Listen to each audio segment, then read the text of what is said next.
Students, तो आज start करते हैं चार्ज के बारे में। चार्ज चूंकि हमने पहले ओम्स लॉ जो है हमने आपको पढ़ा दिया है, पुरानी वीडियोस में सारी चीजें डली हुई हैं। इलेक्ट्रिसिटी चैप्टर का पूरा वन शॉट वीडियो डला हुआ है, लेकिन फिर भी हमने स्टार्ट किया नया सीरीज। नए सीरीज में हमने ओम्स लॉ की बात पहले कर ली थी, लेकिन हम बात करते हैं चार्ज के बारे में। तो सबसे पहले हम चार्ज के बारे में आपको बता, चार्ज जब हम बोलते हैं तो डेफिनेटली हमारे दिमाग में बहुत सारी चीजें आती है। जैसे मोबाइल के केस में आप लोग चार्ज के बारे में बात करते होंगे तो दिमाग में आता है कि चार्ज होता क्या है। तो चार्ज एक तरह की क्या है, इंट्रिंसिक प्रॉपर्टी, किसी बॉडी की ऐसी प्रॉपर्टी जिसको हम देख नहीं सकते हैं। इंट्रिंसिक प्रॉपर्टी छुपी हुई प्रॉपर्टी होती है, जिससे अगर चार्ज किसी बॉडी पर आ जाए, सपोज ये पेन है, इसके ऊपर चार्ज आ जाए ना, तो ये क्या करेगा, दूसरी बॉडी पर फोर्स लगाना स्टार्ट करेगा, चाहे वो फोर्स अट्रैक्टिव हो, रिपल्सिव हो, उससे मैटर नहीं है। यानी कि अगर किसी बॉडी पर चार्ज आ गया तो इसका मतलब है वो किसी दूसरी बॉडी पर फोर्स लगाना स्टार्ट कर देगा। यानी charge is the property of any matter by which it experiences force on another charged और अनचार्ज्ड बॉडी। आप यहां से डेफिनेशन लिख सकते हो, ठीक है। अच्छा, सबसे स्मॉलेस्ट चार्ज की वैल्यू पता है किसको होती है? सबसे स्मॉलेस्ट चार्ज की वैल्यू होती है एक इलेक्ट्रॉन के ऊपर, और उस एक इलेक्ट्रॉन पे कितना चार्ज होता है? एक इलेक्ट्रॉन पे -1.6 इंटू 10⁻⁻19 कूलम चार्ज होता है। आप देख सकते हो वैल्यू बहुत छोटी है। अगर हम इसको डेसिमल में कन्वर्ट करें तो 0.000 कई जीरो के बाद 16 आएगा, तो ये 1 से काफी छोटा नंबर है।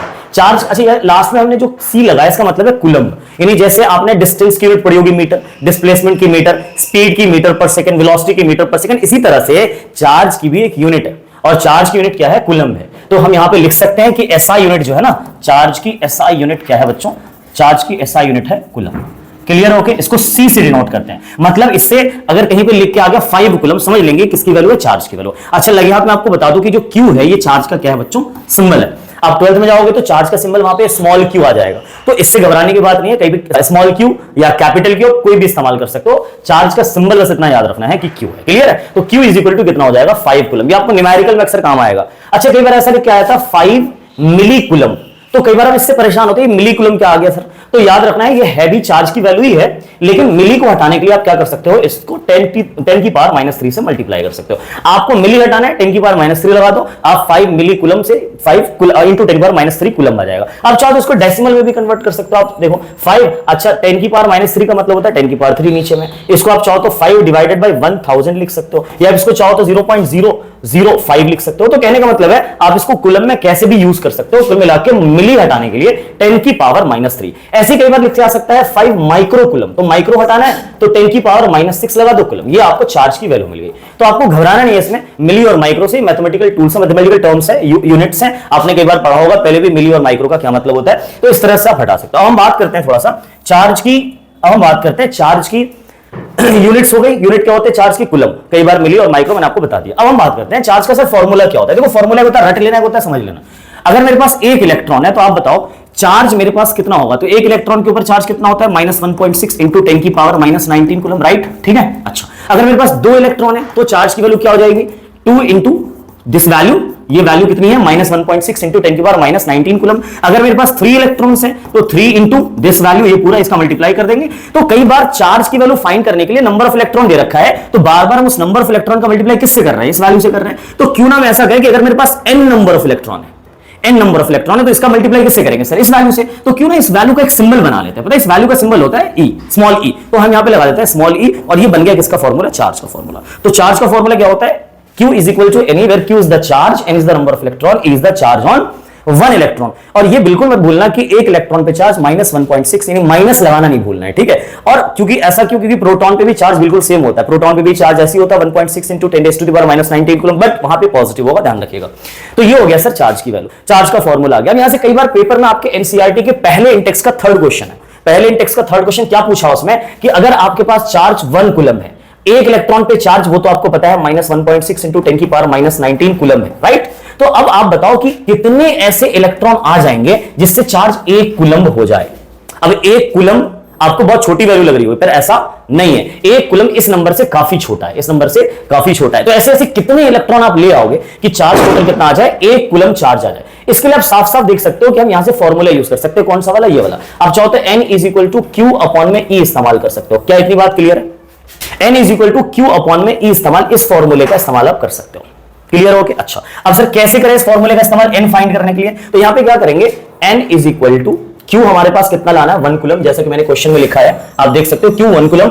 ई की वैल्यू आपको पता है तो नीचे रख देंगे 1.6 इंटू 10⁻⁻19 कूलम। कूलम से कूलम कैंसिल, अच्छा यहां माइनस लगाना भूल गया, बिल्कुल सही बात है, लेकिन ध्यान रखना यहां माइनस नहीं लगाएंगे। उसकी वजह क्या है, क्योंकि हम फाइंड क्या करने जा रहे हैं बच्चों, नंबर ऑफ इलेक्ट्रॉन, और नंबर कभी माइनस में थोड़ी होता है। अगर आपने सपोज आप कहीं से बनाना ला रहे हो तो आप ये थोड़ी बोलोगे -10 बनाना लाया हूं, नहीं ना, तो नंबर्स कभी भी माइनस में नहीं होते। तो इस माइनस को यहां से क्या करेंगे हम लोग, इस माइनस को यहां से हम हटा देंगे। क्लियर है इतनी बात? तो सिर्फ क्या रहेगा सर 1.6 इंटू 10⁻⁻19। अब इसको सॉल्व कैसे करना, देखो बहुत टफ सा लग रहा होगा सर सॉल्व कैसे होगा, लेकिन बहुत आसान है, ध्यान से देखना।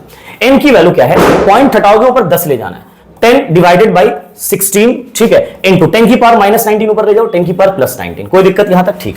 अब इसको कट करेंगे 10/16 को, 2 5 10, 2 8 16, यह आ गया 5/8 इंटू 10⁻19। मतलब 5/8 की वैल्यू कितनी है, आप डिवाइड करके देख लो, 0.625 आएगा इंटू 10⁻19, ठीक है। अच्छा अब ये आंसर तो आ गया है, आंसर तो आ गया, बट इसमें स्टैंडर्ड फॉर्मेट यूज करना पड़ेगा। इसका स्टैंडर्ड फॉर्मेट क्या होता है, डेसिमल से लेफ्ट में एक नॉन जीरो डिजिट होना चाहिए।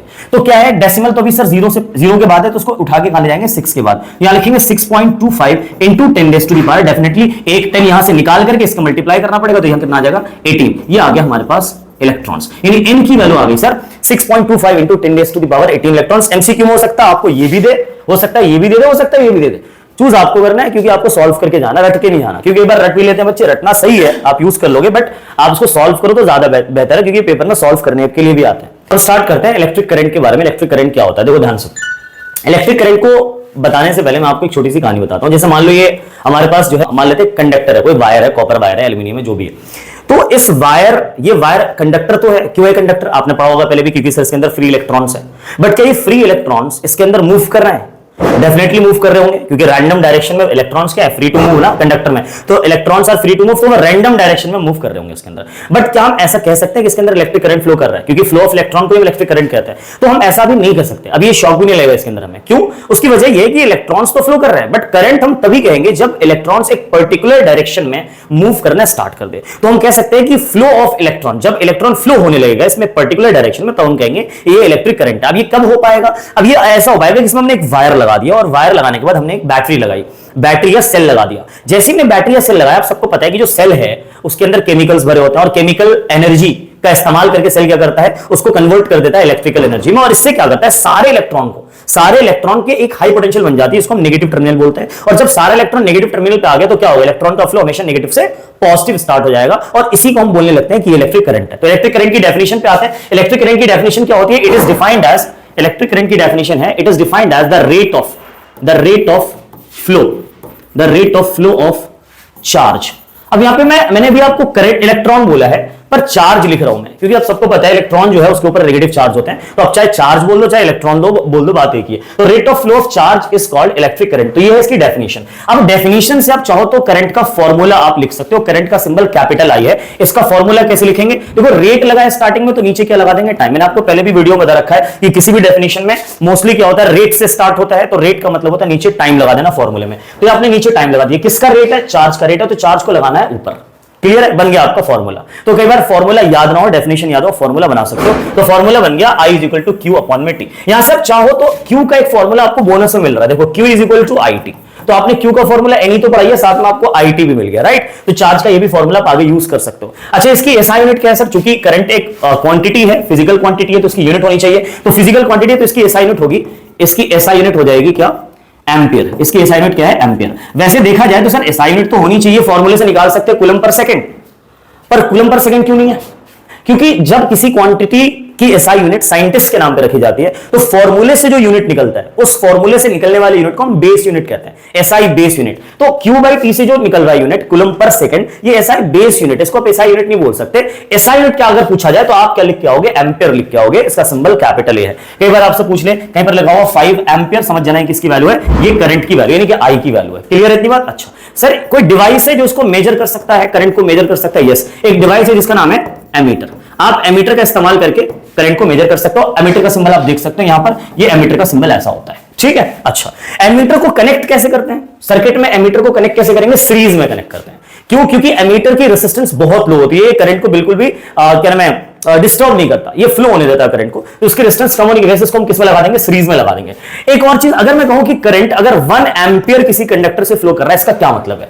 1 एम्पियर करंट का क्या मतलब है? 1 एम्पियर करंट की डेफिनेशन आप यहां से बना सकते हो, रटने की कोई जरूरत नहीं है। अगर 1 कूलम चार्ज 1 सेकंड में फ्लो करे, 1 कूलम चार्ज 1 सेकंड में फ्लो करे तो हम कहेंगे 1 एम्पियर की करंट फ्लो कर रही है। अच्छा बताओ, 1 कूलम चार्ज अगर 1 सेकंड में फ्लो करे तो 1 एम्पियर, और अगर 2 कूलम चार्ज 1 सेकंड में फ्लो करे तो ऑब्वियसली 2 एम्पियर की करंट होगी। ये नहीं ऐसा मत कर देना 2 कूलम चार्ज 2 सेकंड में, वरना फिर से वो 1 एम्पियर बन जाएगा। क्लियर? ओके, तो पर सेकंड का हिसाब लगाते हैं, 2 कूलम चार्ज 1 सेकंड में, 4 कूलम चार्ज 1 सेकंड में, इस तरह से 4 एम्पियर की करंट हो जाएगी। तो करंट को आपने देख लिया, करंट का एसआई यूनिट भी हो गया, करंट को हम 1 एम्पियर को कैसे डिफाइन करते हैं ये भी आपने देख लिया है। क्लियर है? अब करंट के बारे में आपको बता दूं, करंट का फ्लो, कई बार डायरेक्शन पूछते हैं कि करंट का फ्लो किधर से किधर होता है। फिलहाल जो पोटेंशियल डिफरेंस मैं आपको पढ़ाऊंगा तो आपको बता दूंगा कि करंट का फ्लो किधर से किधर होता है, लेकिन फिलहाल के लिए आप जस्ट याद रखने के लिए याद रखो कि करंट का फ्लो हमेशा पॉजिटिव टू नेगेटिव होता है। करंट का फ्लो किधर से किधर होता है, पॉजिटिव टू नेगेटिव, लेकिन इलेक्ट्रॉन का फ्लो किधर होता है, नेगेटिव टू पॉजिटिव। अब इसकी क्या कहानी है इसके पीछे, मैं आपको अगली वीडियो में बताऊंगा कि ऐसा क्यों हुआ कि इलेक्ट्रॉन तो फ्लो करता है नेगेटिव से पॉजिटिव, बट जो करंट है, इलेक्ट्रिक करंट है, वो फ्लो करता है पॉजिटिव से नेगेटिव। तो उसके बारे में बात करेंगे, पोटेंशियल डिफरेंस है। फिलहाल करंट के बारे में इतना ही, इससे रिलेटेड न्यूमेरिकल क्वेश्चंस लगाएंगे अगली क्लास में, नेक्स्ट वीडियो में। फिलहाल ये कॉन्सेप्ट था, इसके बाद में ओम्स लॉ की जो वीडियो वो भी लगा दूंगा, उसको भी आप देख लीजिएगा। पोटेंशियल डिफरेंस पढ़ लेते हैं पहले। पोटेंशियल डिफरेंस क्या होता है? देखो, पोटेंशियल डिफरेंस को पढ़ने से पहले एक बात बताऊं मैं आपको, जैसे ये एक कंडक्टर है, मैं आपको थोड़ा सा विजुलाइज करके दिखाता हूं। ये कंडक्टर हमारे पास, और इस कंडक्टर में जो है एक इलेक्ट्रॉन यानी चार्ज जो है, नेगेटिव चार्ज, वो फ्लो कर रहा है। तो जब चार्ज एक पॉइंट से दूसरे पॉइंट में जाता है ना, दूसरे पॉइंट पे, सपोज ये पॉइंट ए है, ये पॉइंट बी है, तो चार्ज जब एक पॉइंट से दूसरे पॉइंट पे जाता है तो यहाँ पे एक होता है वर्क। क्या होता है बच्चों? वर्क। और जाहिर सी बात है, अगर कहीं पर वर्क होगा तो वो वर्क पोटेंशियल एनर्जी के फॉर्म में स्टोर होती है। तो यहां पर जो इसका नाम पोटेंशियल डिफरेंस है, हम किसकी बात कर रहे हैं? हम लोग पोटेंशियल डिफरेंस की बात कर रहे हैं। तो ये पोटेंशियल डिफरेंस का एक्चुअली जो रेफरेंस है वो कहां से है? पोटेंशियल एनर्जी से है। तो यहां पर उतना ज्यादा डिटेल में तो नहीं है, लेकिन फिर भी हम थोड़ा सा जो है इसके बैकग्राउंड को जानेंगे और उसके बाद हम जो इसकी बेसिक चीजें हैं हम उसको देख लेंगे। तो जब चार्ज एक पॉइंट से दूसरे, ये मैं आपको बैकग्राउंड की चीजें बता रहा हूं, ये किताबों में नहीं है आपके, ठीक है? ये आगे आप पढ़ोगे। ए पॉइंट से बी पॉइंट पे जब भी कोई चार्ज जाएगा तो चार्ज को ले जाने में कुछ वर्क करना पड़ता है, ठीक है? जब ए से बी को हम चार्ज को ले जाएंगे तो कुछ वर्क करना पड़ेगा, और इसी वर्क को हम कहते हैं पोटेंशियल डिफरेंस। तो आपसे पूछे पोटेंशियल डिफरेंस क्या होता है, तो आप आराम से कह सकते हो कि potential difference is nothing but is the work done in bringing unit charge in 1 coulomb charge को from 1 point to another point. What is potential difference? इसकी डेफिनेशन क्या बन जाएगी? Potential difference is the work done in bringing unit charge from one point to another point is called potential difference. ठीक है? अच्छा, एक term एक और आता है, इलेक्ट्रिक पोटेंशियल क्या है? जब इसकी डेफिनेशन बतानी हो तो अभी बता सकते हो इलेक्ट्रिक पोटेंशियल क्या होता है। It is the work in bringing unit charge from infinity पे ना पोटेंशियल डिफरेंस जो होती है, इंफिनिटी पे जो पोटेंशियल होती है सॉरी, वो जीरो होती है। तो इंफिनिटी से किसी पॉइंट चार्ज को या किसी आप यूनिट चार्ज को इंफिनिटी से लाते हो किसी सर्टेन पॉइंट पे, इंफिनिटी कहां से ला रहा हो नहीं पता, इंफिनिटी से ला रहा हो, लेकिन किसी फिक्स पॉइंट पे लाते हो तो इस पॉइंट की पोटेंशियल इलेक्ट्रिक पोटेंशियल कहलाती है। लेकिन अगर इसी चार्ज को आप इंफिनिटी से ना लाके एक पॉइंट से दूसरे पॉइंट पे लाओगे तो यहां जो वर्क करना पड़ेगा, इस वर्क का नाम पड़ेगा पोटेंशियल का डिफरेंस, राइट? तो potential difference it is the work done in bringing unit charge from one point to another point. तो ये था अपना पोटेंशियल डिफरेंस। पोटेंशियल डिफरेंस की ये बैकग्राउंड है, थोड़ा सा यहीं से आया एक्चुअली पोटेंशियल डिफरेंस। तो जरा समझते हैं पोटेंशियल डिफरेंस की एसआई यूनिट या बेसिक चीजें क्या है जो आपको क्लास 10 में काम आएंगी, ठीक है? पोटेंशियल डिफरेंस की अगर हम एसआई यूनिट की बात करें या फिर फार्मूले की अगर हम बात करें तो पोटेंशियल डिफरेंस का सिंबल जो बच्चों वो होता है V, और V का जो फार्मूला बनेगा वो है it is the work done in bringing charge unit charge. तो चार्ज का सिंबल क्या होता है? Q। तो ऐसे फार्मूला बन गया V is equal to W by Q, या फिर हम चाहें तो यहां से W इज इक्वल टू एक वर्क का फार्मूला मिल जाएगा VQ। आप देख सकते हो VQ यानी हमें वर्क का फार्मूला मिल गया सर। अच्छा, उसके बाद क्या है इसकी एसआई यूनिट क्या है? इसकी एसआई यूनिट क्या होती है? इसकी एसआई यूनिट वैसे तो होनी चाहिए क्या?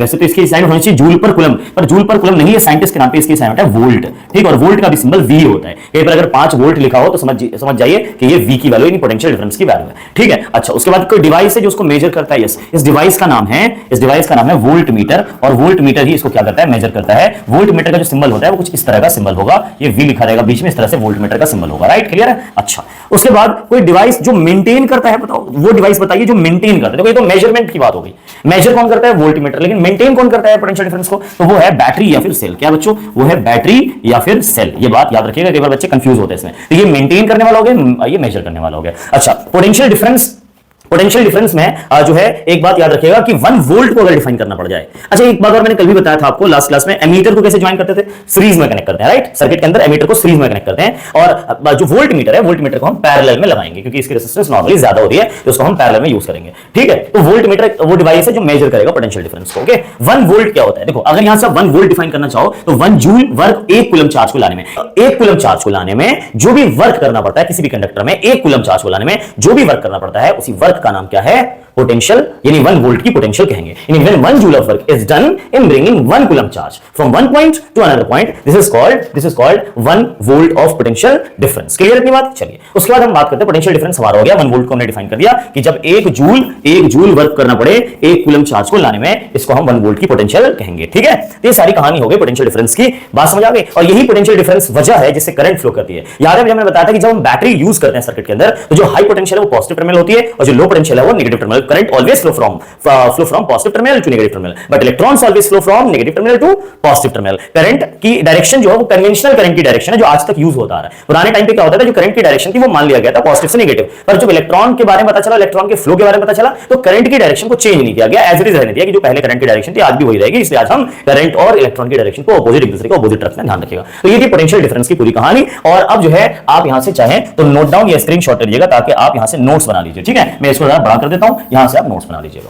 हेलो स्टूडेंट्स, स्टार्ट करते हैं ओम्स लॉ। क्लास 10 का बहुत इंपॉर्टेंट टॉपिक है क्योंकि ये हार्ट ऑफ द चैप्टर माना जाता है। तो ओम्स लॉ को एक्सप्लेन करते हैं। ओम्स लॉ क्या होता है? देखो, ओम्स लॉ कहते हैं, आपने पोटेंशियल डिफरेंस और करंट पढ़ा होगा इससे पहले। पोटेंशियल डिफरेंस क्या होता है आपको पता है, V से डिनोट करते हैं और करंट I से डिनोट किया जाता है। तो ओम्स लॉ को ऐसे स्टेट करते हैं, it states that the potential difference is directly proportional to the current flowing in the conductor at a given temperature. इसको ऐसे स्टेट कर सकते हैं। तो इसका एक्सप्रेशन बहुत ही आसान है कि V जो है वो डायरेक्टली प्रोपोर्शनल है I का साइन हटाएं तो इक्वल का साइन आएगा और एक कांस्टेंट आएगा R और ये I। ठीक है, तो V इज इक्वल टू क्या बन गया यहाँ से I इंटू में R बन गया। ठीक है, तो यहां से एक फॉर्मूला मिला V is equal to IR। इसमें जो R है वो क्या है? प्रोपोर्शनलिटी कांस्टेंट है। R क्या है? प्रोपोर्शनलिटी कांस्टेंट है। इसका नाम क्या है? तो इसका नाम है रेसिस्टेंस। क्या नाम है इसका? रेसिस्टेंस बुलाते हैं इसको। रेसिस्टेंस जो ओम्स लॉ का ग्राफ है वो एक्चुअली आता है स्ट्रेट लाइन। स्ट्रेट लाइन इस तरह से। ठीक है, तो स्ट्रेट लाइन ओम्स लॉ का ग्राफ होता है और इस ग्राफ का अगर स्लोप पूछे आपसे, इस ग्राफ का आपसे अगर स्लोप पूछ ले तो स्लोप होता है जनरली V। स्लोप का मतलब क्या होता है? Y upon X। तो जैसे हम V अपॉन I करेंगे ना तो इसकी वैल्यू आ जाएगी R। यानी जो रेसिस्टेंस है वो V और I ग्राफ का क्या होता है? स्लोप होता है। यानी ओम्स लॉ के ग्राफ का स्लोप क्या होता है? रेसिस्टेंस कहलाता है। और कई बार उल्टा पूछ लेते हैं, कई बार कहते हैं I वर्सेस V का ग्राफ बताओ, तो इस केस में हम 1 अपॉन R बोलेंगे। ठीक है, अब आपसे एक क्वेश्चन है,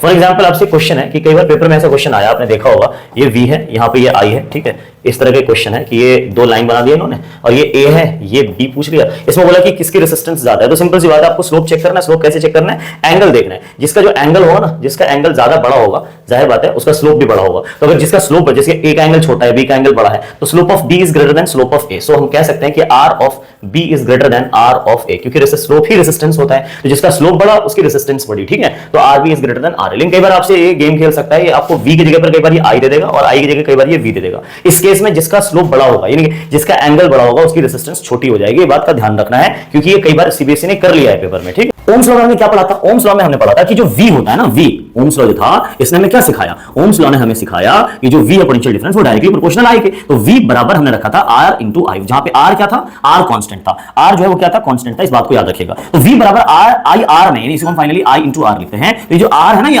R इज रेसिस्टेंस। तो याद रखना रेसिस्टेंस। अब रेसिस्टेंस की कहानी मैं आपको थोड़ा सा बताता हूं। देखो रेसिस्टेंस क्या होता है? रेसिस्टेंस एक तरह की प्रॉपर्टी है। रेसिस्टेंस क्या है? एक तरह की प्रॉपर्टी है किसी भी कंडक्टर की, ठीक है, जिससे वो क्या करती है? करंट के फ्लो का अपोज करती है। सपोज ये कंडक्टर है, इसमें रेजिस्टेंस है, तो क्या होगा? ये रेजिस्टेंस क्या करेगी? जो करंट इसमें फ्लो होगा उसका क्या करेगी? अपोज करेगी। यानी resistance is the property of any conductor by which it opposes the flow of current in a conductor. Resistance her conductor में होता है, किसी में कम, किसी में ज्यादा। ठीक है, जैसे रेजिस्टेंस अगर हम बात करें, कॉपर अच्छा कंडक्टर है, सिल्वर अच्छा कंडक्टर है, तो इसकी रेजिस्टेंस नॉर्मली क्या होती है? कम होती है। लेकिन अगर हम बात करें नाइक्रोम की या ऐसे डिवाइसेस जो हीटिंग डिवाइसेस हैं, उसकी रेजिस्टेंस जनरली ज्यादा होती है। ठीक है, तो रेजिस्टेंस जो है ये हर प्रॉपर्टी, हर मटेरियल की क्या है? प्रॉपर्टी है। ठीक है, जिससे वो करंट के फ्लो का क्या करती है? अपोज करती है। ठीक है, रेजिस्टेंस की डेफिनेशन हो गई, क्या है? It is the property. Resistance क्या है? इट इज द प्रॉपर्टी हो गई रेजिस्टेंस। इसकी एसआई यूनिट क्या होती है? इसकी एसआई यूनिट है बच्चों, रेजिस्टेंस की एसआई यूनिट है ओम। ठीक है, साइंटिस्ट के नाम पे है और ओम का जो सिंबल होता है वो होता है ओमेगा ऐसा। ठीक है, ये ओम का सिंबल है, याद रखिएगा। तो कई बार अगर लिखा हो 5 ओम लिखा हो, समझ लेना 5 ओम लिखा हो तो समझ लेना ये R की वैल्यू है। कहीं पे 2 ओम लिखा हो तो समझ लेना 2 ओम का मतलब है ये R की वैल्यू है। तो इस तरह से न्यूमेरिकल में काम आ जाएगा। तो ये रेजिस्टेंस है। अच्छा, अब रेजिस्टेंस मान लो सपोज आपको एक ऐसा डिवाइस चाहिए जो एक्स्ट्रा रेजिस्टेंस प्रोवाइड कर सके किसी कंडक्टर। सपोज इस कंडक्टर के अंदर रेजिस्टेंस तो है, कॉपर वायर है, तो रेजिस्टेंस लेकिन कम है, लेकिन आपको इसमें रेजिस्टेंस थोड़ा ज्यादा चाहिए। तो आप क्या कर सकते हो? एक एक्सटर्नल डिवाइस ला सकते हो। एक डिवाइस है जिसका नाम है रेसिस्टर। वो रेसिस्टर क्या करता है? वो रेजिस्टेंस प्रोवाइड करता है किसी भी कंडक्टर को, राइट? तो resistor is the device. Resistor क्या है यहाँ पे बच्चों? देखो R से एक दूसरा टर्म मिल गया आपको, रेसिस्टर। तो रेसिस्टर क्या है? Resistor is the the device, resistor is the device, resistor is the device which provide resistance, which provide resistance. Clear? Okay, ये रेसिस्टर, रेसिस्टर का सिंबल कैसा था, चूंकि ये डिवाइस है तो इसका सिंबल ऐसा हो जाएगा, ठीक है, ये रेसिस्टर का सिंबल होता है। क्लियर बच्चों? अच्छा, उसके बाद एक और डिवाइस है जिसका नाम है रियोस्टेट। अब ये रियोस्टेट क्या होता है सर? रियोस्टेट एक वेरिएबल रेसिस्टेंस है। मान लो आपको अपने हिसाब से, जैसे जो रेसिस्टर आते हैं ना मार्केट में, वो जैसे 5 माइक्रो ओम के या 5 मिली ओम के, इस तरह से रेसिस्टर्स आते हैं मार्केट में, लेकिन आपको एक फिक्स वैल्यू होती है। लेकिन आपको एक ऐसा रेसिस्टर चाहिए जिसमें अपने हिसाब से वेरी करवा सको रेजिस्टेंस को, तो ऐसे डिवाइस का नाम है रियोस्टेट। और रियोस्टेट जो होता है ना, ये अपने हिसाब से वेरी कर सकता है रेजिस्टेंस की वैल्यू को, तो इसलिए इसका नाम पड़ गया it is the variable, it is the variable resistance, या इट हैज वेरिएबल रेजिस्टेंस, या it is the device which provide variable resistance, right. इसका सिंबल भी दो होते हैं, ध्यान रखना, पेपर में कई बार आए हैं। इसके दो सिंबल है, एक तो सिंबल ये है कि रेजिस्टर बना देंगे और एरो से इसको काट दिया, ये इसका सिंबल है। और इसका एक सिंबल और है, इसका एक सिंबल और है कि सपोज हमने एक रेजिस्टर बना दिया इस तरह से, रेजिस्टर बना के ऊपर से ऐसे एरो डाल दिया, ये इसका सिंबल होता है, ठीक है। तो रेजिस्टर सॉरी रियोस्टेट के दो सिंबल हो गए, एक तो ये और एक दूसरा ये, दोनों में से पेपर में कोई भी दिया जा सकता है। रियोस्टेट के बाद एक छोटा सा टर्म और है जो कई बार बहुत ज्यादा इंपॉर्टेंट, बच्चों को समझ में नहीं आता लेकिन इंपॉर्टेंट है, पेपर में आ जाता है, आपको आइडिया लग गया होगा, यह है रेसिस्टिविटी। सर रेसिस्टिविटी क्या होती है? तो याद रखना बच्चों, रेसिस्टिविटी एक रेसिस्टेंस का ही नाम है। एक्चुअली रेसिस्टिविटी जो होती है ना, वो किसी कंडक्टर की रेसिस्टेंस ही है, ये कोई नई चीज नहीं है। Resistivity is the resistance of a conductor. बस कंडीशन ये है कि ये उस कंडक्टर की रेसिस्टेंस है जिसकी लेंथ और जिसका क्रॉस सेक्शन एरिया फिक्स्ड हो, जैसे यूनिट लेंथ हो और यूनिट क्रॉस सेक्शन एरिया हो, तब जो रेसिस्टेंस वायर की आएगी उसको हम रेसिस्टिविटी बोल देते हैं। सपोज मान लो मैंने आपसे कहा कॉपर की रेसिस्टेंस ज्यादा है या एल्यूमिनियम की, आपने कहा सर एल्यूमिनियम की रेसिस्टेंस ज्यादा है क्योंकि वो अच्छा कंडक्टर नहीं है, कॉपर ज्यादा अच्छा कंडक्टर है तो उसकी रेसिस्टेंस कम होगी, राइट, क्लियर है। लेकिन आपसे मैं पूछ दूं कि कॉपर की रेसिस्टेंस कितनी होगी, आप बोलोगे सर कॉपर की रेसिस्टेंस कितनी होगी, जैसे मान लो इतना बड़ा मेरे पास कॉपर वायर है, तो जैसे आपने बोला सर इस कॉपर की रेसिस्टेंस होगी, सपोज आपने इतने बड़े लेंथ की है ना, लेंथ वगैरह एरिया वगैरह यूज करके आपने निकाल कर रख दिया कि सर ये होगी। मैंने कहा ये तो इतने बड़े वायर की रेसिस्टेंस है ना, मैंने कहा कॉपर की रेसिस्टेंस वो बताओ जो फिक्स्ड होती है। भाई हर कॉपर की एक फिक्स्ड रेजिस्टेंस होती होगी, कब? जब उसकी लेंथ और क्रॉस सेक्शन एरिया फिक्स्ड कर दिया जाए। सपोज हमने यूनिट लेंथ और यूनिट क्रॉस सेक्शन एरिया का हमारे पास एक कॉपर वायर और सिल्वर वायर है, दोनों की जो रेजिस्टेंस निकालूंगा उस रेजिस्टेंस का नाम पड़ जाएगा रेसिस्टिविटी। एक्चुअली ये नेचर ऑफ मटेरियल पे डिपेंड करता है और टेंपरेचर पे भी डिपेंड करता है। मटेरियल चेंज तो रेसिस्टिविटी चेंज, मटेरियल चेंज तो रेसिस्टिविटी। याद रखना रेसिस्टिविटी कॉपर की और सिल्वर की और भी 2-3 कंडक्टर्स की कई बार पेपर में पूछ लिया, याद रखना इस चीज की वैल्यू आपके टेबल में एनसीईआरटी में दे रखा है। तो रेसिस्टिविटी क्या है? It is the resistance, it is the resistance कि इसको रेसिस्टिविटी कहते हैं हम लोग। रेसिस्टिविटी सबकी फिक्स्ड, मटेरियल हर मटेरियल रेसिस्टिविटी क्या होती है? फिक्स्ड होती है, इस बात का ख्याल रखिएगा, ठीक है। रेसिस्टिविटी का जो सिंबल होता है बच्चों वो होता है रो, ऐसा कहते हैं रो जो है ना, आर एच ओ रो है ना, इसका सिंबल क्या होता है? रो। ये रेसिस्टिविटी का सिंबल है, ध्यान रखिएगा, क्लियर हो गया। और रेसिस्टिविटी की एसआई यूनिट लिख लीजिएगा चाहे तो। रेसिस्टिविटी की एसआई यूनिट जो होती है बच्चों, रेसिस्टिविटी की एसआई यूनिट होती है ओम मीटर। क्या होती है रेसिस्टिविटी की एसआई यूनिट? ओम मीटर, क्लियर हो गया। तो कहीं पर 5 ओम मीटर, 10 ओम मीटर या 5 × 10⁻⁶ ओम मीटर, तो इस तरह से रेसिस्टिविटी की क्या होती है? वैल्यूज गिवन होती है, राइट, क्लियर हो गया। अच्छा, अब क्या है कि रेसिस्टेंस जो है बच्चों, ये जो रेसिस्टर्स है या रेसिस्टेंस, अभी हमने आपको सबसे ये जो रेसिस्टेंस की वैल्यू बच्चों, इस रेसिस्टेंस के कुछ फैक्टर्स हैं। मैंने भी कहा था ना कि जैसे किसी कॉपर वायर की यूनिट लेंथ मान लो और यूनिट क्रॉस सेक्शन एरिया, इसकी आपने रेजिस्टेंस निकाल ली, तो मान लो इसकी रेजिस्टेंस आ गई सपोज 1.6 × 10⁻⁸ मान लो एक कॉपर वायर की आ गई, इसकी रेजिस्टेंस आ गई। अब क्या है कि जब रेजिस्टेंस इसकी आ गई, अब जैसे मैंने इसकी लेंथ बढ़ा दी, इसका क्रॉस सेक्शन एरिया चेंज कर दिया, अभी तो ये यूनिट लेंथ का था, मान लो 1 मीटर लंबाई थी, ठीक है, और यूनिट क्रॉस सेक्शन एरिया भी तो फिक्स था। अभी जो आपने रेजिस्टिविटी निकाली थी, रेजिस्टेंस निकाला था तो इतना आया था, लेकिन जैसे इस कॉपर वायर की मैंने लेंथ बढ़ा दी, मान लो इसको थोड़ा हीट करके कैसे भी करके इसकी लेंथ बढ़ा दी, तो लेंथ बढ़ जाएगी और इसकी थिकनेस कम हो जाएगी। तो पता है आपको इसकी जो रेजिस्टेंस ये निकल के आई है, ये अब नहीं निकल के आएगी, अब कुछ और रेजिस्टेंस होगी। इसका मतलब सर रेजिस्टेंस को लेंथ और क्रॉस सेक्शन एरिया से फर्क पड़ता है। तो कैसे फर्क पड़ता है रेजिस्टेंस को लेंथ और क्रॉस सेक्शन एरिया से? Factors affecting resistance, factors affecting resistance, किन फैक्टर पर रेजिस्टेंस डिपेंड करता है, ध्यान रखिए।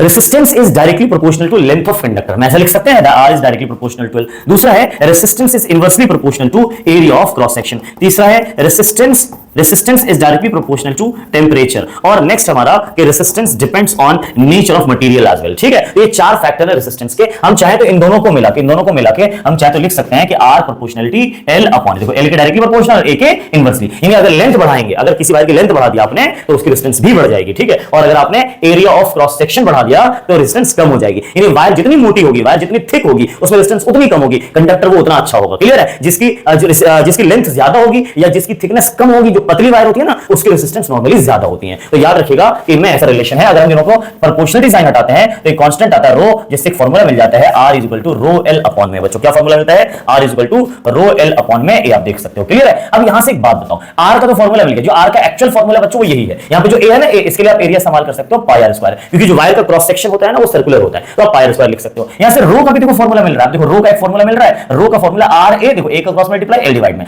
तो RA अपॉन में L, RA अपॉन में में सॉरी आर ए अपॉन में एल, ठीक है। तो ये फॉर्मूला बन गया। अगर मैं रो की यूनिट जो मैंने आपको बताई थी कि रो की यूनिट क्या होती है रेसिस्टिविटी की, ओम मीटर, ये ओम मीटर होती है ना। तो अगर मैं रो की यूनिट यहां से निकालना चाहूं तो निकाल सकते हैं। देखो आर की ओम हो गई, एरिया का मीटर स्क्वायर हो गया, लेंथ का मीटर हो गया, तो क्या होगा 1 मीटर से 1 मीटर कैंसिल, क्या बचा बताओ ओम मीटर। तो देखो ओम मीटर यूनिट होती है ना रो की, तो रो का फॉर्मूला बच्चों ये हो गया। ये किसका फॉर्मूला है, ये रो यानी रेसिस्टिविटी का फॉर्मूला बच्चों, किसका फॉर्मूला है, ये रेसिस्टिविटी का फॉर्मूला है। रेसिस्टिविटी की असाइनमेंट ओम मीटर होती है। तो हमने आपको दिखाया कि रेजिस्टेंस के क्या-क्या फैक्टर्स हैं, रेसिस्टिविटी क्या होती है, रेसिस्टिविटी की असाइनमेंट क्या है, रेसिस्टिविटी का फॉर्मूला भी। रेजिस्टेंस 4 फैक्टर पे डिपेंड करते हैं, इसको वर्ड में लिख लीजिएगा, नोट्स में लिख लीजिएगा, मैं आपको नोट्स भी दिखा रहा हूं। और उसके बाद हम रेजिस्टेंस की सारी चीजों को हमने कंप्लीट कर लिया है। उस रेसिस्टिविटी को भी याद रखने से अलॉय, अलॉय जनरली होता है ना, अलॉय जो मेटल के मिक्सचर से बनता है, उसकी रेजिस्टेंस नॉर्मली ज्यादा होती है उसके जो क्या पेरेंट मेटल होते हैं। तो पेरेंट मेटल से ज्यादा रेजिस्टेंस किसकी होती है, अलॉय की होती है। अलॉय कम कंडक्टर होता है, अलॉय जनरली अच्छा हीट करता है, इसलिए एक अलॉय है जो आपने सुना होगा नाइक्रोम, उसका इस्तेमाल हीटिंग डिवाइसेस में भी करते हैं। तो अलॉय की रेसिस्टिविटी यानी रेजिस्टेंस क्या हो जाती है बच्चों, घट जाती है, ध्यान रखिएगा। तो आपको कुछ नोट्स दिखा, ये हमारा फैक्टर्स अफेक्टिंग रेजिस्टेंस की कहानी आ गई।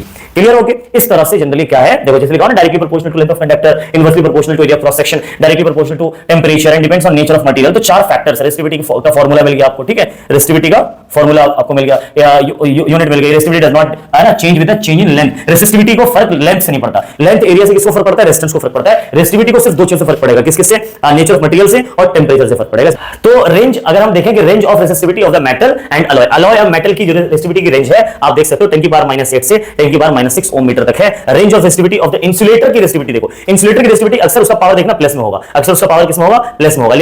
इंसुलेटर की जो रेसिस्टर्स होती हैं उसकी रेसिस्टिविटी उसका पावर प्लस में है, इंसुलेटर के पावर देखो ना प्लस में है, ठीक है। लेकिन जो अलॉय होते हैं, जो मेटल होते हैं, उसका पावर जो रेसिस्टिविटी का होगा माइनस में, यानी कि कम होते हैं। रेसिस्टिविटी बहुत कम होती है मेटल की, है ना, और अलॉय की भी कम होती है, लेकिन अलॉय की जो होती है वो नॉर्मली मेटल से ज्यादा रेजिस्टेंस होती है, ध्यान रखिएगा। ये नॉर्मली अलॉय के हैं और ये किसके हैं, मेटल, ये मेटल के होते हैं, -8, ठीक है। तो इस तरह से जनरली हम इस तरह से resistivity, resistance, factors affecting resistance, इस सबको हम जान सकते हैं। और अब हम बात करेंगे अगली क्लास में, ये जो अपना रेजिस्टेंस है, फैक्टर ऑफ अफेक्टिंग रेजिस्टेंस, ये सारी चीजें हमारी खत्म हो गई। हम डेरिवेशन करेंगे, डेरिवेशन आपको पता है इंपॉर्टेंट, 2 ही डेरिवेशन है पूरी क्लास 10 की साइंस में, सिर्फ 2 ही डेरिवेशन, और 2 है फिजिक्स के अंदर और वो है इलेक्ट्रिसिटी चैप्टर के अंदर, और पेपर में इसमें से एक आ ही जाते हैं। तो अगली वीडियो मत छोड़िएगा क्योंकि अगली वीडियो बहुत इंपॉर्टेंट है, उसमें सिर्फ हम डेरिवेशन की बात करेंगे। क्लियर हो गया। आज में तो उसका डेरिवेशन के बाद जूल्स लॉ ऑफ हीटिंग है, और फिर हमने इस तरह से चैप्टर को कंप्लीट करना है। हमने क्वेश्चन आंसर की सीरीज स्टार्ट करी है, NCERT question answer exercise solutions की, तो आप उसको भी देख लीजिएगा, उसका डिस्क्रिप्शन में मैं लिंक डाल दूंगा, वहां जाकर क्लिक करके एनसीईआरटी के, क्योंकि इलेक्ट्रिसिटी के न्यूमेरिकल्स बड़े टफ होते हैं, तो वहां जाकर आप देख लीजिएगा कि न्यूमेरिकल मैंने बहुत अच्छे समझाया है, इसकी सीरीज चलती रहेगी। अभी क्लास 9 हो, 10 हो, 11 12 सबके एनसीईआरटी के सॉल्यूशंस में डालता रहूंगा थोड़ा थोड़ा करके, उसकी प्लेलिस्ट बना दूंगा और उसमें जाकर के आप सर्च करके देखिएगा। हमारे पास 3 रेसिस्टर्स है जिसको मैं सीरीज में कनेक्ट कर रखा है, डेरिवेशन है, ये सीरीज कॉम्बिनेशन का बहुत इंपॉर्टेंट है।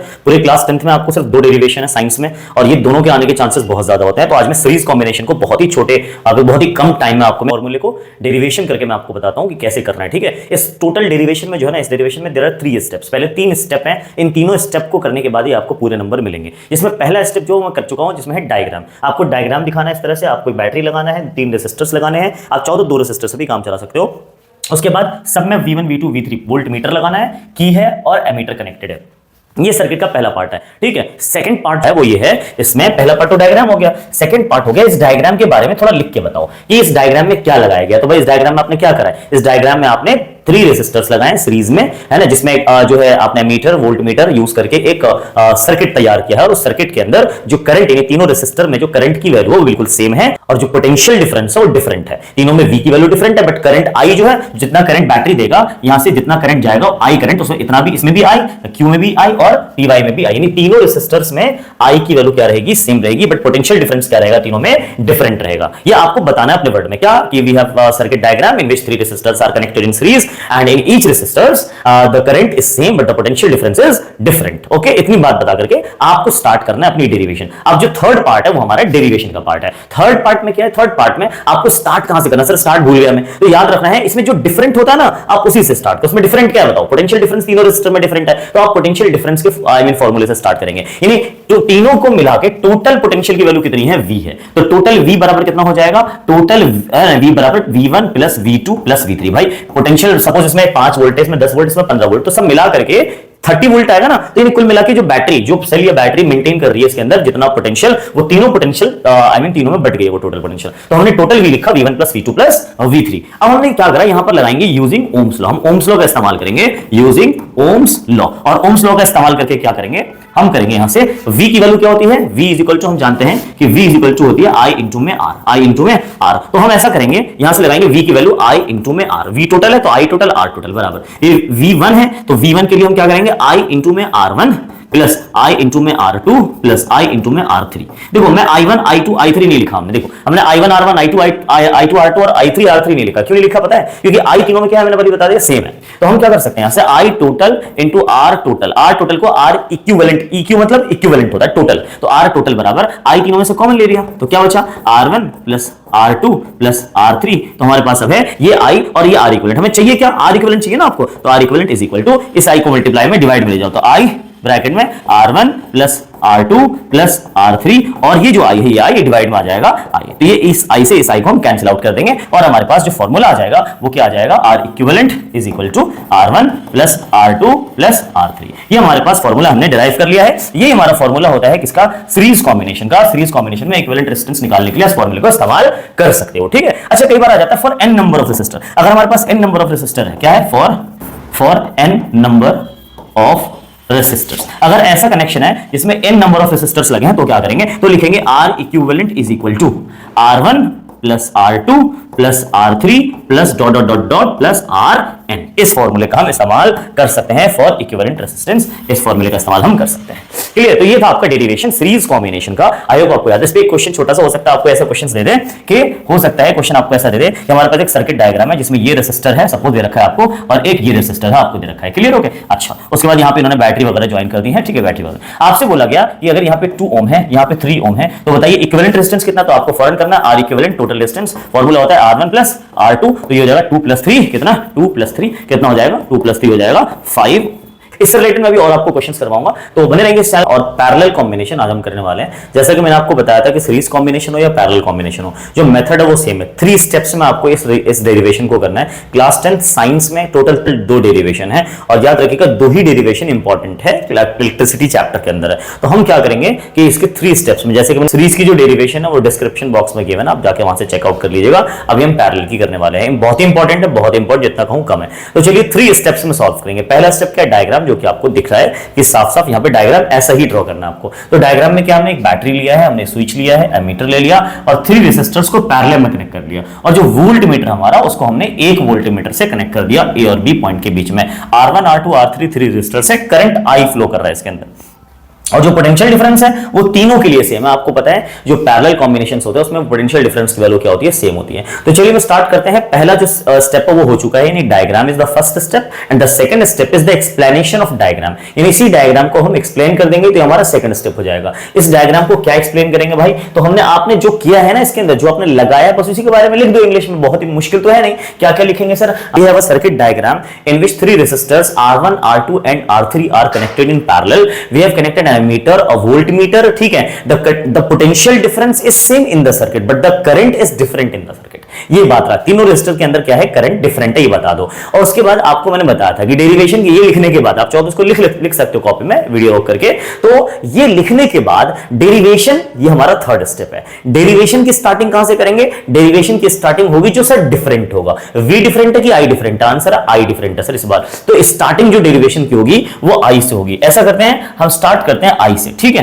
तो हमने लिखा यहां पर कि आई टोटल जो है वो बराबर है I1 प्लस में आई टोटल जो है बराबर है I1 प्लस में I2 प्लस में I3। सर ये कैसे आया? देखो ध्यान से, इसमें आप देख सकते हो सर्किट में साफ साफ जो करंट है यहां से वो I करंट जा रहा है। क्लियर है? I करंट गया। अच्छा यहां भी I करंट है, लेकिन I को यहां 3 रास्ते मिलेंगे। नहीं सर 4 रास्ते मिल रहे हैं। नहीं बेटा, इसमें करंट नहीं जाएगा, यहां करंट नहीं जाता है, ध्यान रखिएगा। क्योंकि वोल्ट मीटर, जो मैंने आपको बताया था, वोल्ट मीटर की रेजिस्टेंस बहुत ज्यादा होती है, तो इसमें करंट की वैल्यू नहीं जाएगी, इसके अंदर करंट नहीं जाएगी। तो करंट के पास 3 रास्ते, एक तो सर इसमें I1 जाएगा, ठीक है, ध्यान रखिएगा। इसमें सर I2 जाएगा और इसके अंदर सर I3 करंट फ्लो करेगा। तो टोटल करंट अगर मैं आपसे पूछूं तो I किसके बराबर? आप बोलो sir I1 plus I2 plus I3। तो हम कह सकते हैं sir I1 plus I2 plus I3। अब हम चाहें तो यहां से बच्चों साफ साफ देखो तो लिख सकते हैं total I is equal to, ठीक है। लेकिन यहां से हम चाहे तो एक काम और कर सकते हैं सर, ओम्स लॉ इस्तेमाल कर सकते हैं।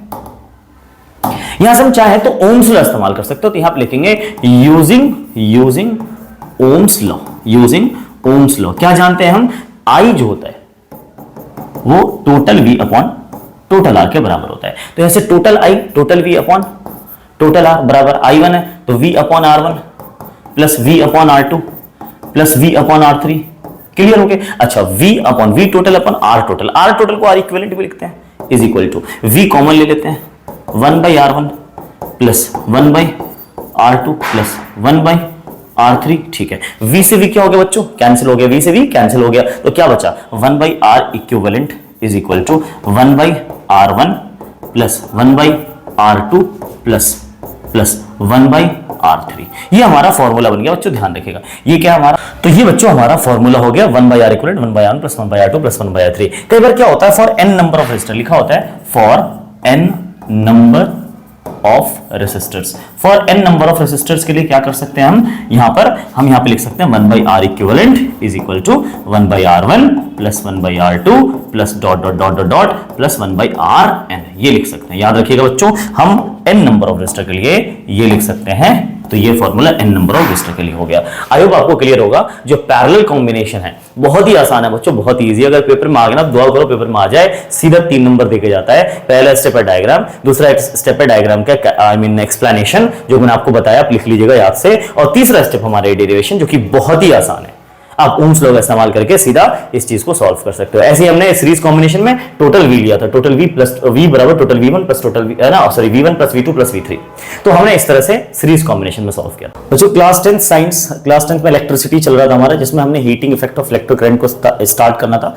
तो ये टॉपिक हमारा heating effect of electric current. इसका क्या मतलब होता है, देखो बच्चों, जिस भी कंडक्टर से करंट पास किया जाएगा, जिस भी कंडक्टर में करंट पास किया जाता है, तो वो कंडक्टर गर्म हो जाता है, हीटअप हो जाता है, और इस प्रोसेस को, इस फिनोमेना को हम कहते हैं heating effect of electric current.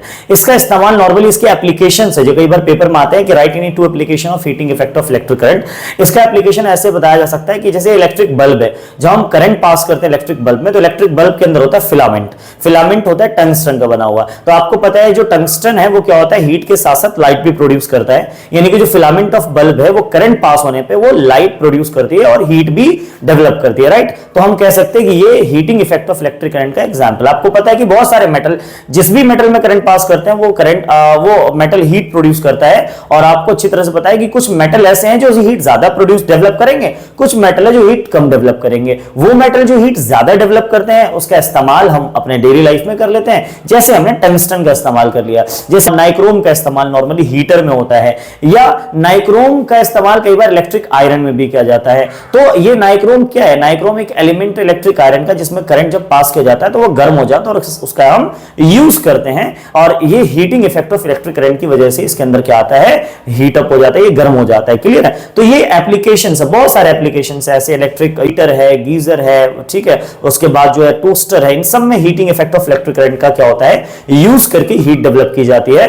और अब ये इसकी डेफिनेशन अगर लिखना हो आपको तो आप लिख सकते हो heating effect of electric current का, कि when current is pass through a conductor then it gets heated and this phenomenon is called heating effect of electric current. इसके एप्लीकेशन दो, आप पहला लिख लेना इलेक्ट्रिक बल्ब, दूसरा हो जाएगा इलेक्ट्रिक आयरन। इलेक्ट्रिक बल्ब में आप ये लिख सकते हो कि when current is passed through the coil of the bulb या through the filament of the bulb, then filament gets heated and it glows, it starts burning, यानी it gives light as well. Electric heater में आप लिख सकते हो when the current is passed through the coil of heater then the coil gets heated and it is due to the heating effect of electric current. आप चाहो तो इसके notes बना लीजिए, आप रोक रोक करके इसको लिख लीजिए ताकि आपको नोट्स में काम आ जाएगा।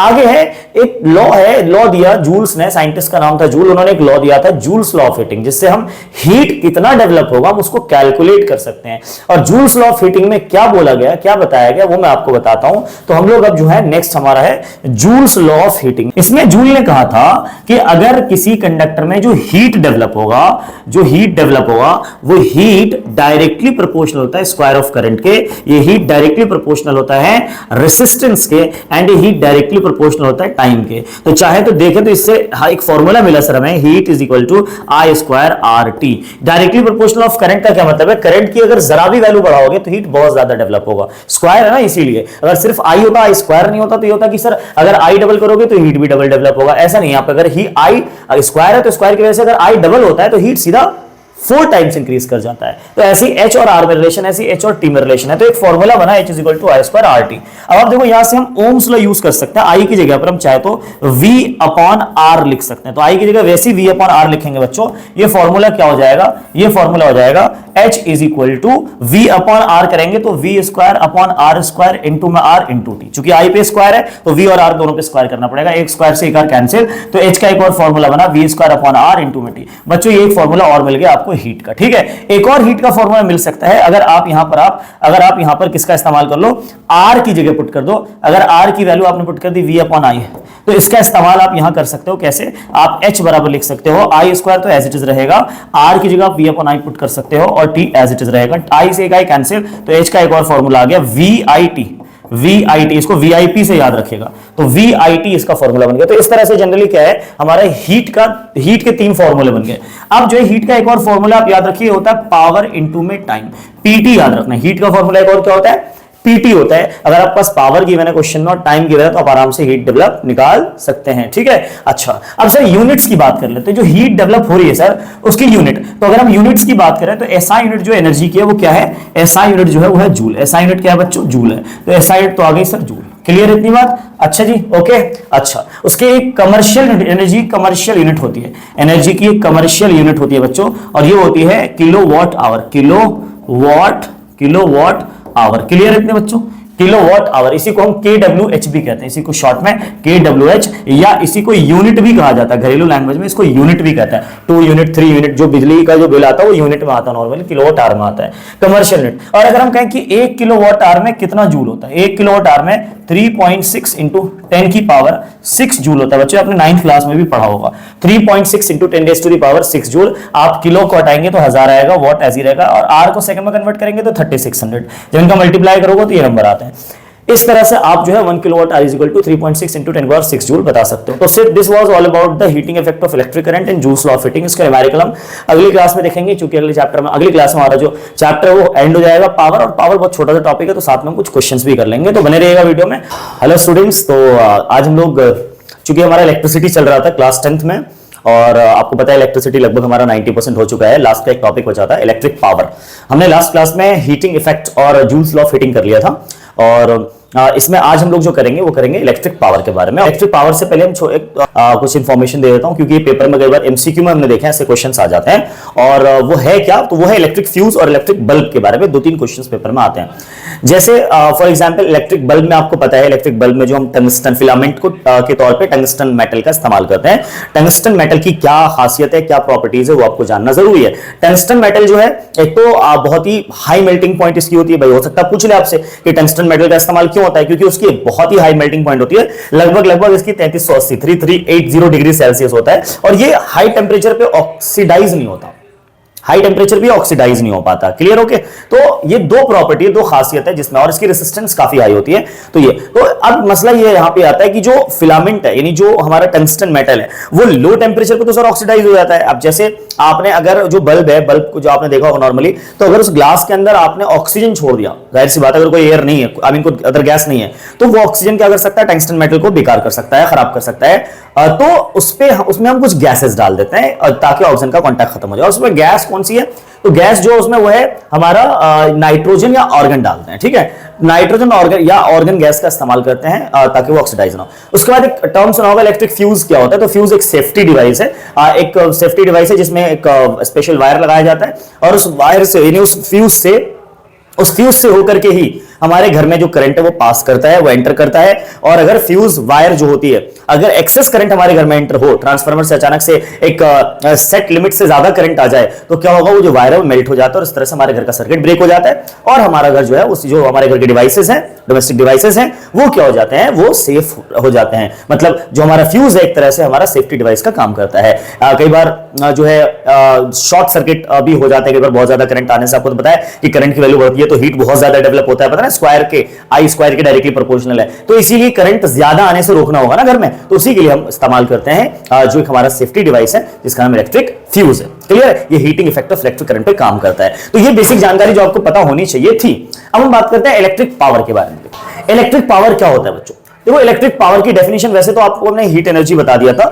इलेक्ट्रिक पावर के बारे में आपको थोड़ा सा बता दो। Power is defined as the rate of consumption of electrical energy. इससे बेहतर आपको डेफिनेशन अगर कहे तो rate of transfer of electrical energy इसको इलेक्ट्रिक पावर। आप देख सकते हो the rate at which the energy is consumed और डिसिपेटेड, या तो कंज्यूम बोल सकते हो, डिसिपेट या ट्रांसफर आप बोल सकते हो। तो this is called electric power. ठीक है, इलेक्ट्रिक पावर है, ये आपने पावर पहले ही पढ़ा होगा 9th क्लास में, बट वो मैकेनिकल पावर कहते थे उसको, यहाँ इलेक्ट्रिक पावर कहते हैं। तो इस डेफिनेशन के हिसाब से फॉर्मूला क्या बनना चाहिए, चूंकि रेट से स्टार्ट है तो डिवाइडेड बाय टाइम आएगा। तो रेट से स्टार्ट है, चूंकि इसको जरा हम देखते हैं, जैसे हमारा जो इलेक्ट्रिक पावर है वो किससे स्टार्ट है, रेट से। तो पावर की डेफिनेशन से ऐसा फॉर्मूला बन जाएगा T, और ऊपर में हीट एनर्जी आ जाएगी, है ना, rate of consumption of energy है, तो ऊपर एनर्जी आ जाएगा, एनर्जी बाय टाइम, पावर का फॉर्मूला बन गया। अब आप बताओ यहाँ पे इसका जो यहां से एक फॉर्मूला और मिलेगा, H is equal to power into में टाइम, पावर इंटू में टाइम, ये मैंने आपको कल भी बताया था, पावर इनटू में टाइम, ठीक है, पिछली वीडियो में मैंने आपको बता दिया है। तो यहां से एक फॉर्मूला ये भी बना सर। एसआई यूनिट की बात करें, एसआई यूनिट क्या होता है, एसआई यूनिट इज वॉट, क्या है, वॉट जो है वो पावर की एसआई यूनिट है। क्लियर है ये चीज, पावर की एसआई यूनिट क्या है, वॉट है। और अगर हम 1 वॉट पावर को डिफाइन करना चाहे, पेपर में आ जाता है define the unit of power, तो 1 वॉट पावर को अगर हम डिफाइन करना चाहे तो कैसे डिफाइन करेंगे, जब 1 जूल एनर्जी 1 सेकंड में कंज्यूम, जब 1 जूल एनर्जी 1 सेकंड में कंज्यूम होगा तो इसी को हम क्या कहेंगे, 1 वॉट पावर हम बुलाते हैं। क्लियर है, when 1 joule of energy is consumed in 1 second then it is called 1 watt of power. हम कह सकते हैं 1 जूल एनर्जी जब 1 सेकंड में कंज्यूम हो तो हम उसको, जैसे आप 1 वॉट का बल्ब लाए, 1 वॉट का बल्ब लाए, तो उस 1 वॉट के बल्ब को जैसे आपने घर में लगाया तो वो हर सेकंड आपके घर में 1 जूल एनर्जी को कंज्यूम कर देगा। और इस तरह से उसको, जैसे 50 वॉट का बल्ब लाए तो वो क्या करेगा, हर सेकंड 50 जूल एनर्जी को कंज्यूम करेगा। बात समझ आ रही, क्लियर है, तो इसलिए हम उसको 50 वॉट का बल्ब कहेंगे। तो वॉट का मतलब यानी कि जो भी आप पावर डिसाइड करिए, जो भी आप पावर के डिवाइसेस लाते हो, तो जैसे कोई डिवाइस है जो 2000 वॉट का, it means what, it means 2000 joule 1 second में कंज्यूम करेगा। ठीक है, अच्छा, पावर की एक और यूनिट होती है एचपी, हॉर्स पावर जिसको कहते हैं। 1 एचपी में 746 वॉट होता है, तो इसके बारे में भी याद रखिएगा, क्या पता है आपसे पूछे, वैसे बहुत कम चांसेस है इस यूनिट को पूछने का। क्लियर है, ओके। तो ये था हमारा पावर, और इलेक्ट्रिक पावर को हम कैलकुलेट ऐसे करते हैं, एनर्जी को टाइम से डिवाइड करके। अच्छा, उसके बाद आप एक बात बताओ, यहां से अगर मैं आपसे क्वेश्चन दूं, एक क्वेश्चन है आपको, ये उसको सॉल्व करिएगा। देखो मैंने आपको क्वेश्चन करवाया नहीं इससे रिलेटेड, अब मैं आपको क्वेश्चन करवा रहा हूं इससे रिलेटेड, तो जरा ध्यान दीजिएगा इसमें। तो बच्चों छोटा सा क्वेश्चन है हमारे पास। क्वेश्चन ये है कि आपको पावर गिवन है, पावर है 100 वॉट।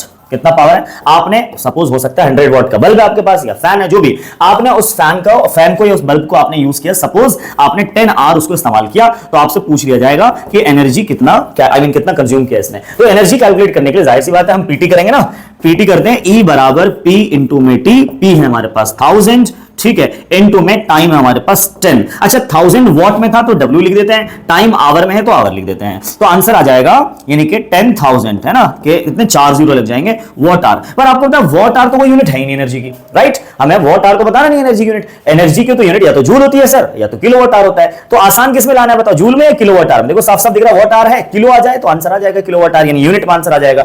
तो किलो लाने के लिए क्या करते हैं बताओ, तो किलो लाने के लिए बच्चों हम ये करते हैं 1000 से डिवाइड। के का क्या मतलब, देखो जैसे आपने देखा होगा YouTube पे किसी के 5K हैं व्यूज, तो 5K का क्या मतलब हुआ, 5000, यानी कि जैसे के हटा 1000 से मल्टीप्लाई हो गया 5 में। लेकिन अगर किसी के मान लो 10,000 व्यूज हैं, तो वो K में बताना चाहेगा तो कैसे बताएगा, आप ही बताओ। K में बताना चाहेगा तो सीधा इसको 1000 से डिवाइड करेगा और बोल देगा कि भाई हमारा जो है वो 10K फॉलोवर है, सब्सक्राइबर है या व्यूज है, जो भी है। मतलब कहने का कि K लाना होता है तो 1000 से डिवाइड करते हैं। बात समझ आ रही है? तो यहां पर K लाना है, K की जरूरत है, तो इसको पूरे से 1000 से आप डिवाइड कर दीजिए। तो जब 10,000 को हम 1000 से डिवाइड करेंगे बच्चों, तो अपने आप के आ जाएगा, और वॉट आवर तो पहले से था, तो आंसर किलोवाट आवर में आ जाएगा। और आप देख सकते हो आंसर आया 10 किलोवाट आवर या 10 यूनिट इसका आंसर आया। क्लियर? ओके, तो इस तरह से आप पावर से रिलेटेड क्वेश्चंस को सॉल्व कर सकते हो। क्लियर? अच्छा, अब आप मुझे इसका आंसर बताएंगे। ये क्वेश्चन और है हमारे पास। क्वेश्चन ये है कि आपके पास मान लो ये एक डिफरेंट टाइप का क्वेश्चन मैं आपको देता हूं। इस तरह क्वेश्चन आपको एनसीईआरटी बोर्ड एग्जाम्स वगैरह मिल जाते हैं, सैंपल पेपर में भी इस तरह के क्वेश्चन है। ये सपोज एक सर्किट है, सर्किट में ये बैटरी लगी है, ठीक है, बैटरी है, ओके। उसके बाद इसमें एक स्विच भी लगा हुआ है, ठीक है, और ये सर्किट में ये है 5 ओम का, ये 10 ओम का। क्लियर? ओके। अच्छा, यहां पर एक और रेसिस्टर लगा दिया, यहां पे एक और रेसिस्टर लगा दिया, कितने ओम का, सपोज मान लेते हैं ये भी 5 ओम का है, ठीक है। अच्छा, आपसे कह दिया ये प्लस ये माइनस, आपसे यहां पे पोटेंशियल डिफरेंस दे दिया, टोटल पोटेंशियल डिफरेंस है मान लो 20 वोल्ट है, ओके। अब आपसे कहा इसने कि टोटल करंट की वैल्यू बताइए। फर्स्ट पार्ट में क्या पूछ लिया, टोटल आई बताओ कितना आएगा। अब आप देखो ध्यान से, टोटल आई पूछा जा रहा है हमसे। टोटल आई का मतलब है सर, अगर ओम्स लॉ लगा दे तो total V upon total R, total I मिल जाएगा। तो क्या हमारे पास टोटल V है सर्किट के अंदर? यस है। कितना है सर हमारे पास टोटल V है 20 वोल्ट। और टोटल R है क्या हमारे पास? टोटल R देखते हैं सर, निकाल तो सकते हैं, दो पैरेलल में एक सीरीज में, तो चलो करते हैं। तो सबसे पहले हम R इक्विवेलेंट निकालते हैं, टोटल R कितना। तो सर सीरीज में इसको तो बाद में ऐड कर लेंगे, पहले इन दोनों का निकाल लेते हैं। तो इन दोनों का अगर निकालना हो तो सीधा डायरेक्ट फॉर्मूला लगाना है बच्चों, R1 R2 upon R1 plus R2। Sir ये आपने कौन सा फॉर्मूला लगाया? देखो बच्चों, जब दो रेसिस्टर पैरेलल में हो, जब दो रेसिस्टर पैरेलल में हो तो उसके लिए हम चाहे तो लगा सकते हैं ये वाला फॉर्मूला, जो 1 upon R equivalent is equal to 1 upon R1 plus 1 upon R2। But अब चाहो ना तो इसका एक शॉर्टकट फॉर्मूला ये यूज कर सकते हो। इसमें अगर यूज करोगे तो क्या होगा, बाद में रेसिप्रोकल करना पड़ता है और भूल जाते हैं बच्चे। आपको यहां रेसिप्रोकल करने की जरूरत नहीं है, ये दो ही रेसिस्टर के लिए बता रहा हूं मैं। तो R1 R2 upon R1 plus R2, तो देखो कितना आसानी से आ जाएगा। R1 कितना है 5, R2 कितना है 10, तो 5 इंटू 10 और नीचे 5 प्लस 10 यानी 15 आ जाएगा। तो 5 3 जा 15, आंसर आ गया 10/3। बच्चों हमारे पास 10/3 टोटल R की वैल्यू आ गई। अब टोटल I चाहिए तो फॉर्मूला क्या लगाना पड़ेगा? Total I is equal to total V upon total R। तो टोटल V कितना है 20, टोटल R कितना है 10/3। रेसिप्रोकल हो जाएगा तो 20 इंटू, ये 3 सबसे ऊपर जाएगा, 3 डिवाइडेड बाई 10, तो कट के आ जाएगा 2 टाइम्स में, 2 3 जा 6। लेकिन एक सेकंड, अभी हमें टोटल R नहीं मिला। टोटल R कैसे मिलेगा बच्चों? टोटल R कैसे मिलेगा?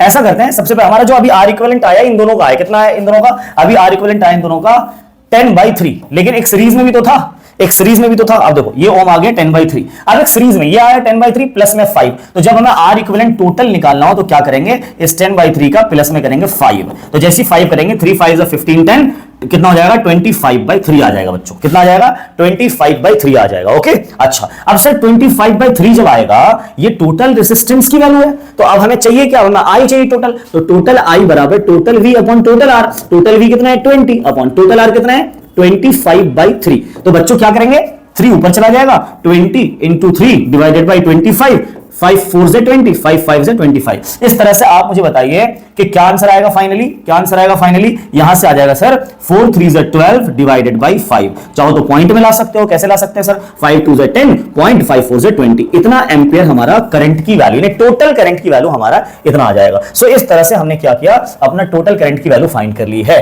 क्लियर है बच्चों? मेरे हिसाब से, मेरे ख्याल से क्वेश्चन आपको हो गया, या इस तरह के क्वेश्चंस भी पेपर में कई बार आ जाते हैं। हो सकता है आपसे पूछ लिया, अच्छा बताओ करंट कितना है 2.4, तो यानी कि बैटरी से कितनी करंट निकलेगी 2.4 एम्पीयर की करंट निकलेगी। तो यहां भी 2.4, यहां भी 2.4, तो इसमें करंट कितनी जाएगी बताओ? 5 ओम वाले में करंट कितनी जाएगी? 2.4 करंट जाएगी। और लेकिन यहां जैसी करंट पहुंचेगी तो यहां पर करंट के दो रास्ते मिलेंगे, एक ये और एक ये, राइट? तो ये 2.4 दो बराबर, दो इक्वल तो नहीं कह सकते क्योंकि रेजिस्टर अलग अलग है, तो दो पार्ट में बटेंगे। ये 2.4 दो पार्ट में बटेंगे। अगर मान लो हो सकता पूछ लिया कि 5 ओम वाले में V की वैल्यू कितनी है, अब आप बताओ बच्चों V की वैल्यू कैसे निकाला है? तो चूंकि इसमें V पूछा है तो इसी का I और इसी का R से मल्टीप्लाई करो। चूंकि इसमें V पूछा तो V is equal to IR होता है, तो क्या I टोटल लेंगे? जाहिर सी बात है इसमें टोटल I ही तो जा रहा है 2.4, और R सिर्फ इसी का लेंगे क्योंकि इसमें V पूछा है आपसे। तो I कितना है सर 2.4 इतना ही जा रहा है, पर R किसका लेंगे? क्या टोटल R ले लें? नहीं, हमें तो इसमें पूछा ना V कितना, तो इसमें कितना है बच्चों 5 है, तो मल्टीप्लाई करेंगे R, 5 से 24 और 5 का मल्टीप्लाई करेंगे, ये आ जाएगा 11 वोल्ट आ जाएगा। तो इस तरह से जनरली क्या होता है, अब देख लो 5 4 से 20, 0 5 2 से 10 और तो 12, बल्कि 12 वोल्ट आ जाएगा। क्लियर है बच्चों? तो इस तरह से हम क्वेश्चंस को सॉल्व कर सकते हैं। न्यूमेरिकल आपके एनसीईआरटी में इस तरह के क्वेश्चन से सॉल्व एग्जांपल उसको भी प्लीज देखिएगा। और इस चैप्टर की एक वन शॉट वीडियो है जो कि आपको इसके डिस्क्रिप्शन में मिल जाएगा, उसको देखना मत भूलिएगा। वन शॉट में पूरा एक चैप्टर खत्म, आपके बोर्ड के कम से कम 8 नंबर की तैयारी हो जाएगी। बात समझ आ रही? क्लियर है? फिजिक्स के देखें तो 8 नंबर आराम से पक्के हैं, 7 से 8 नंबर इसमें से। तो प्लीज पूरे वन शॉट देखिएगा। और अब मैं क्वेश्चन की सीरीज, जैसा कि मैं चल रहा था, क्वेश्चन के एक जो 5 सेट का क्वेश्चन मैंने करवा दिया था एक्सरसाइज को, वो भी डिस्क्रिप्शन में है, देखिएगा जाकर के। और अभी और सीरीज आएंगी इसकी, वो भी डिस्क्रिप्शन में आपको उसके लिंक मिल जाएंगे, एक बार जाके चेकआउट करिएगा और एक बार जाके प्लेलिस्ट भी देखिएगा, उसमें बहुत सारे क्वेश्चंस, बहुत सारी काम की चीज आपको मिलेंगे। मिलते हैं नेक्स्ट वीडियो में। Thank you so much.